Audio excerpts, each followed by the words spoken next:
हम जो भी कर्म करते हैं उनका प्रभाव न केवल हमारे वर्तमान पर पड़ता है बल्कि भविष्य में भी उसकी गूंज हमें सुनाई देती है।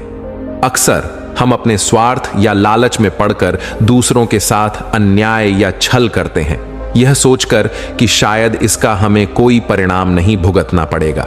लेकिन सच्चाई यह है कि हमारे कर्म कभी व्यर्थ नहीं जाते।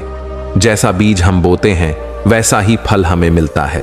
अगर हम दूसरों को दुख देंगे, धोखा देंगे, तो वह दर्द किसी न किसी रूप में हमारे जीवन में लौट कर आएगा। वहीं अगर हम सच्चाई, ईमानदारी और दया के मार्ग पर चलेंगे तो न केवल हमारा जीवन सुखमय होगा बल्कि हमारे आसपास के लोग भी हमसे प्रेरणा लेंगे। जीवन में कभी भी ऐसा काम न करें जिसे आप भविष्य में पछताएं। कर्मों का चक्र चलता रहता है और जो आप दूसरों के साथ करते हैं वह आपके साथ भी होगा। आपके मन में कभी ना कभी यह ख्याल जरूर आता होगा कि हम अपने जीवन में जो कर्म करते हैं या जो लोग अपने फायदे के लिए दूसरों से छल और कपट करके उनकी संपत्ति प्राप्त कर खुशी मनाते हैं, ऐसे किए गए कर्मों का भविष्य में हमारे जीवन में क्या प्रभाव पड़ता है। ऐसे अनगिनत सवाल बुद्ध के एक शिष्य के मन में उठ रहे थे। ऐसे ही प्रश्नों की जिज्ञासा के साथ वह बुद्ध के पास पहुंचा और बुद्ध से कहा, हे तथागत, जो कर्म हम करते हैं वह हमारे जीवन में मायने रखते हैं या नहीं? बुद्ध कहते हैं, हाँ, आपके यह कर्म आपके जीवन को इतना प्रभावित कर सकते हैं जिसकी तुम कल्पना भी नहीं कर सकते। आज मैं तुमको एक कहानी सुनाता हूं जिसको सुनकर तुम्हें तुम्हारे सभी प्रश्नों के उत्तर मिल जाएंगे। एक गांव में एक किसान रहता था। उसके परिवार में उसकी पत्नी और एक लड़का था। कुछ सालों के बाद किसान की पत्नी की मृत्यु हो गई। उस समय लड़के की उम्र मात्र 10 साल थी। किसान ने सोचा, अभी मेरा लड़का छोटा है, उसकी परवरिश कैसे होगी? किसान ने दूसरी शादी कर ली। उस दूसरी पत्नी से भी किसान को एक पुत्र प्राप्त हुआ।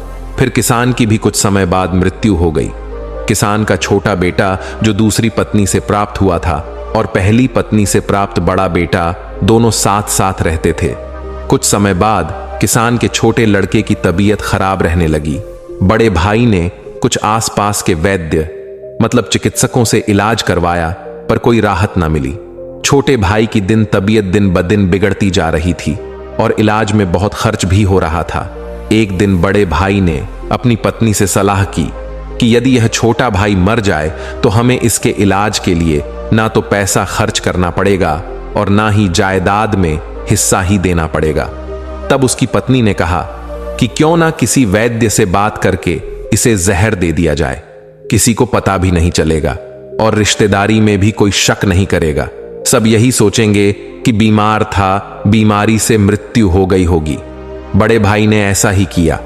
बड़ा भाई एक दूर के वैद्य के पास गया और वैद्य से कहा कि तुम्हें मेरे छोटे बीमार भाई को दवा के बहाने से जहर देना है। इसके बदले में तुम्हें जो भी रुपए चाहिए मैं तुम्हें दूंगा। वैद्य ने बात मान ली और लड़के को जहर दे दिया और लड़के की मृत्यु हो गई। उसके भाई भाभी ने खुशी मनाई कि रास्ते का कांटा निकल गया। अब सारी संपत्ति अपनी हो गई। उसका अंतिम संस्कार कर दिया गया। कुछ महीनों पश्चात उस किसान के बड़े लड़के की पत्नी को एक सुंदर लड़का हुआ। उन पति पत्नी ने खूब खुशी मनाई। बड़े ही प्यार से लड़के की परवरिश की। कुछ ही गिने वर्षों में लड़का जवान हो गया। उन्होंने अपने लड़के की भी शादी कर दी। शादी के कुछ समय बाद अचानक लड़का बीमार रहने लगा। मां बाप ने उसके इलाज के लिए बहुत वैद्य से इलाज करवाया। जिसने जितना पैसा मांगा दिया सब कुछ दिया ताकि लड़का ठीक हो जाए। अपने लड़के के इलाज में अपनी आधी संपत्ति तक बेच दी। पर लड़का बीमारी के कारण मरने की कगार पर आ गया। शरीर इतना ज्यादा कमजोर हो गया कि अस्थि पिंजर शेष रह गया था। एक दिन उसका बीमार लड़का जब चारपाई पर लेटा था, उसका पिता अपने पुत्र की यह दयनीय हालत देखकर दुखी होकर उसकी ओर देख रहा था। तभी लड़का अपने पिता से बोला कि भाई, अपना सब हिसाब हो गया, बस अब कफन और लकड़ी का हिसाब बाकी है, उसकी तैयारी कर लो।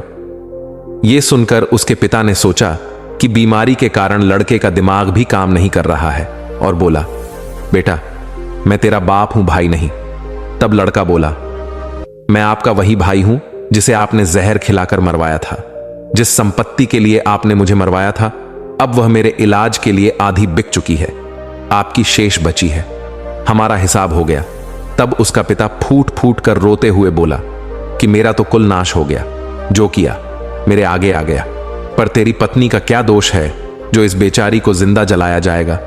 उस समय सती प्रथा थी, जिसमें पति के मरने के बाद पत्नी को पति की चिता के साथ जला दिया जाता था। तब वह लड़का बोला कि वह वैद्य कहां है जिसने मुझे जहर खिलाया था। तब उसके पिता ने कहा कि आपकी मृत्यु के 3 साल बाद वह मर गया था। तब लड़के ने कहा कि यह वही दुष्ट वैद्य आज मेरी पत्नी रूप में है, मेरे मरने पर इसे जिंदा जलाया जाएगा। हमारा जीवन जो उतार चढ़ाव से भरा है, इसके पीछे हमारे अपने ही कर्म होते हैं। हम जैसा बोएंगे वैसा ही काटना पड़ेगा। कर्म करो तो फल मिलता है, आज नहीं तो कल मिलता है।